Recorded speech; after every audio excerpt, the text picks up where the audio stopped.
So first మనకి చాకలి నేసెట్ by community Ramadevi అనే lady around 55 years.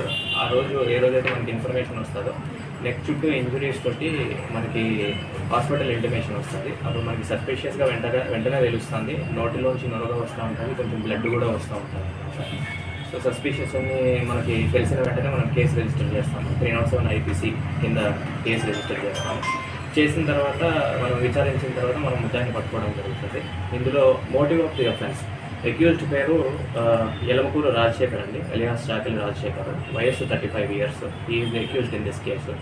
ఇందులో మోటివ్ ఆఫ్ ది అఫెన్స్ ఏంటంటే ఈమె వడ్డీ వ్యాపారం చేస్తూ ఉంటుంది, అప్పులు ఇస్తూ ఉంటుంది. ఈ వ్యక్తికి 10,000 రూపీస్ అప్పిచ్చిన తర్వాత అతను 5,000 పేబ్యాక్ చేస్తాడు. 5,000 పేబ్యాక్ చేసిన తర్వాత కొంత అమౌంట్ అంటే రిమైనింగ్ 5,000 ఎప్పుడు ఇస్తామని చెప్పి ఇతన్ని అడగడం, మల్టిపుల్ టైమ్స్ అడగడం అన్న సంఘటన జరుగుతుంది. అది అతనికి నచ్చదు. ఈమె నన్ను పలుమార్లు సతాయిస్తుందన్న ఉద్దేశంలోనే ఆలోచనలోనే అతను ఉంటాడు. ఆ తర్వాత రీసెంట్గా డ్వాక్రా మహిళలకు సంబంధించి అతనికి ఎంతో కొంత అమౌంట్ పడుతుంది వాళ్ళ వైఫ్కి. అప్పుడు అతన్ని ఈమె గట్టిగా అడగడం జరుగుతుంది. మీరు ఈ డబ్బులు వచ్చినా కూడా నాకు ఇంకా నా రిటర్న్ అమౌంట్ మీరు ఇవ్వడం లేదని చెప్పి అతన్ని గట్టిగా ప్రశ్నించడం ఇవి ఏవైతే జరుగుతాయో దీనివల్ల అతను ఈజ్ ఆల్సో డ్రింకర్ అనమాట. దీనివల్ల అతను ఈ అఫెన్స్కి పాల్పడడం జరుగుతుంది. This is the motive of the offence. తర్వాత మోడస్ ఆపరెండి. ఇప్పుడు ఈ అఫెన్స్లోని అతను ఏం చేస్తాడంటే రోప్ ఉంటుంది కానీ ఆ రోప్ తోటి ఆమె నెక్ చుట్టూ వేసి బిగించి ఆమెని అన్కాన్షియస్ అయ్యేటట్టు చేస్తాడు. దానివల్లనే ఆమెకి blood supply to the brain తగ్గిపోయి ఆమె కోమాలోకి వెళ్ళిపోతుంది. కోమాలోకి వెళ్ళి ఆమె హాస్పిటల్కి పంపించిన తర్వాత హాస్పిటల్ నుంచి అనంతపూర్ రిఫర్ చేసిన తర్వాత ఆఫ్టర్ 1 or 2 days ఆమె డెత్కి గురవుతుంది. అప్పుడు case section has been altered from 307 to 302 అంటే మర్డర్ కింద మనము ఆల్టర్ చేస్తాం. ఇది motive of the offence, modus operandi, accused ఎవరు, మీకు డిసీజ్డ్ ఎవరు అనేది క్లియర్గా చెప్పడం జరిగింది.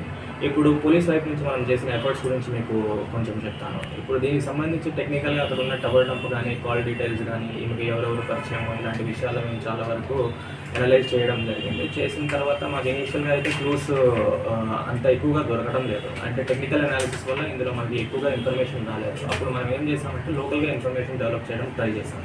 అంటే ఇప్పుడు ఈ మనకు వచ్చిన క్లూ ఏంటంటే ఆమె సింగిల్ ఉమెన్, యూజువల్గా ఎవరిని ఇంట్లోకి రానియదు. సో అలాంటి వ్యక్తి ఇంట్లోనే ఈ అఫెన్స్కి గురవడం తెలిసిన తర్వాత మనకేం అర్థమవుతుందంటే ఆమెకు తెలిసిన వాళ్ళే ఇది చేశారు అన్న విషయము మనకి తెలుస్తుంది. ఈ క్లూ పట్టుకొని మనం విచారించడం మొదలు పెడతాము. ఎవరెవరికైతే ఆమె అప్పులు ఇచ్చిందో వాళ్ళ లిస్టు తీసుకుంటాము. 1 by 1 వాటన్నిటిని జల్లడేసి దాంతో మనము వాళ్ళని ట్రేస్ అవుట్ చేయడానికి ప్రయత్నిస్తున్నప్పుడు ఈ యలమకూరు రాజశేఖర్ అనే వ్యక్తి వాళ్ళ ఇంటి ఎదురుగా ఉన్న వ్యక్తి తెలుస్తాడు అనమాట. అతన్ని విచారించిన తర్వాత క్లియర్గా మనకి అఫెన్స్, అతను చేసిన విధానము, అతను ఎందుకు చేసినాడు, ఏ మోటివ్తో చేసినాడు అనేది క్లియర్గా తెలుస్తుంది. సో ఈ ఎఫర్ట్స్లోని లోకల్ నాలెడ్జ్ డెవలప్ చేయడానికి హెల్ప్ చేసిన నాగేంద్ర ప్రసాద్ ఇన్స్పెక్టర్ గారికి, శివకుమార్ హెడ్ కానిస్టేబుల్కి, నాగాంజనేయులు హెడ్ కానిస్టేబుల్కి, కానిస్టేబుల్ రాజప్ప, షాకేర్, భయన్న, సుధీర్ కుమార్, రాజన్న వీళ్ళందరికీ నేను కంగ్రాచులేషన్స్ చెప్పుకుంటున్నాను. And this offence has been traced